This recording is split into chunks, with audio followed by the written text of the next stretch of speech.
थी अबू लहब की तरह। इस बात को याद रखो ए नौजवान, इज्जत इधर उधर ढूंढने न जाओ, इज्जत मेरे मुस्तफा के कदमों में है। आज हमने खुद देखा है, हम आज आपके सामने यहाँ पर खड़े हैं। मुझे अगर आज आप लोग पलकों पर बिठाते हैं या फूलों के हार पहनाते या मिंबर पर बिठाते हैं, ये किस लिए? इसलिए नहीं कि कोई बड़ी पार्टी का नेता है। यहाँ पर जो इज्जत मिलती है वो इसलिए नहीं कि बहुत बड़े बाप का बेटा है। मुझे जो भी इज्जत मिलती है वो मेरे मुस्तफा की निस्बत से मिलती है। जब तक बिके न थे तो कोई पूछता न था, जब तक बिके न थे तो कोई पूछता न था। या रसूल अल्लाह, तुमने खरीद कर हमें अनमोल कर दिया।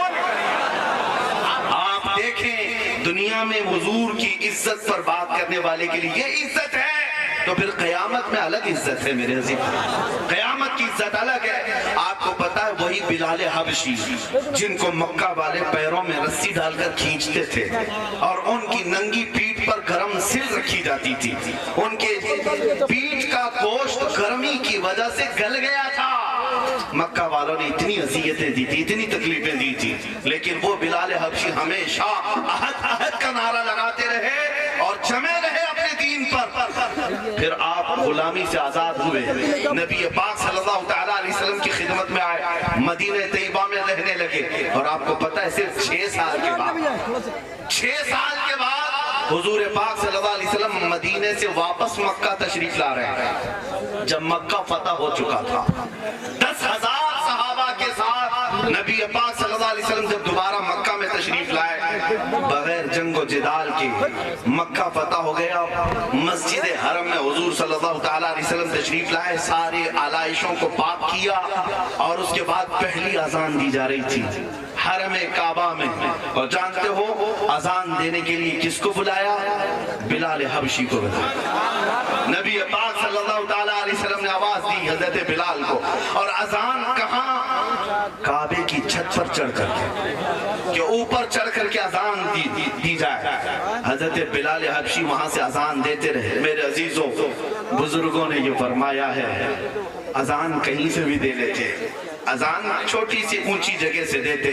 बिलाल हबशी काबे की छत पर मक्का में खड़े होकर अजान दे रहे हैं। ये दुनिया को बताना था, जो मेरे मुस्तफा की मोहब्बत में एक जख्म भी खाए, काबा भी उसके तलवों के नीचे होता है।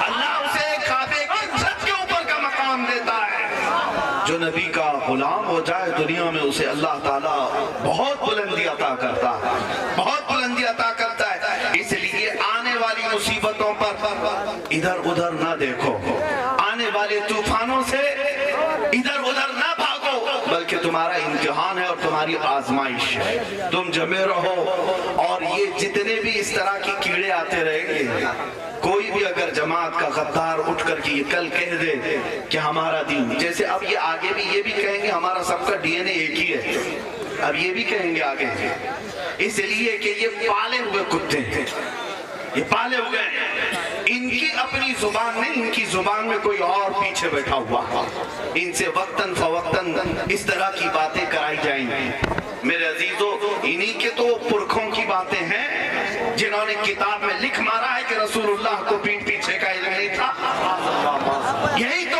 लोग हैं जिन्होंने कहा था शैतान का इल्म और रसूल का इल्म बराबर है। हम यूं ही नहीं लड़ते, हम यूं ही कौम को बेदार नहीं करते। अजीजा ने गिरामी वकार, हमारे पास जो कुछ भी सरमाया है ना, कुछ लोग मुझसे कहते हैं कि कितना एग्रेसिव होकर के बोलते हैं आप, इतना सख्त लहजे में क्यों बोलते हैं? मेरे अजीजों, जिसके पास लास्ट चीज बची हुई है, आखिरी चीज बची हुई है, वो भी अगर तुम छीनने की बात करोगे तो क्या हम नरम लहजे में बात करें? हम नरम लहजे में बात करें? हमारे पास जो सरमाया बचा है वो मेरे मुस्तफा की मोहब्बत है। ये चीज बची हुई है और इसको संभालना है नौजवानों, और ये सबसे बड़ी दौलत है, सबसे बड़ी दौलत है। तुम अगर कुछ भी ना हो तुम्हारे पास, तब भी तुम एहसास कमतरी में मत आना। आज जैसे लोग तुम्हें वरगलाएंगे इस तरह बोलकर, तुम्हारी हालतें बड़ी खराब हैं, तुम्हारा फ्यूचर कुछ भी अच्छा नहीं होने वाला, उनसे कहो तुम अपना देख लो, हमारा फ्यूचर बताने वाला मदीने का ताजदार, نبی مکرم صلی اللہ تعالیٰ علیہ وسلم نے 14 صدیوں پہلے ہمارا فیوچر بھی بتا دیا ہے. گھر گھر پر اسلام کا جھنڈا لہرائے گا. ہاں ہمیں یقین ہے مدینے والے کی بات پر. تم ان تمام باتوں سے نہ گھبراؤ کہ تمہارا کیا ہونے والا ہے.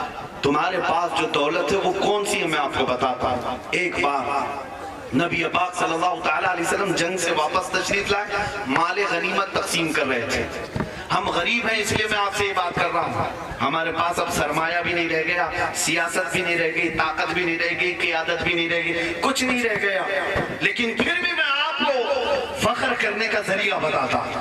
فخر کرنے کا ذریعہ ہے تمہارے پاس. پراؤڈ فیل کرو گے. کیا چیز؟ حضور صلی اللہ علیہ وسلم صحابہ کو مال غنیمت بانٹ رہے تھے. اس میں انصار صحابہ جو مدینے کے تھے اور جو مہاجر صحابہ باہر سے ہجرت کر کے آئے تھے, دونوں کو مال تقسیم کرنا تھا.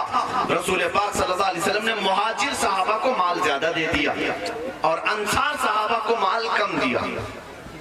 مال کی تقسیم ہو گئی. یہ رسول پاک بہتر جانتے حکمت کیا ہے. لیکن بعد میں انصار صحابہ کے بعد آپس میں چیمے گوئیاں شروع ہو گئی. سب آپس میں بات کرنے لگے, رسول اللہ نے ان کو زیادہ دے دیا, ان کو زیادہ دے دیا.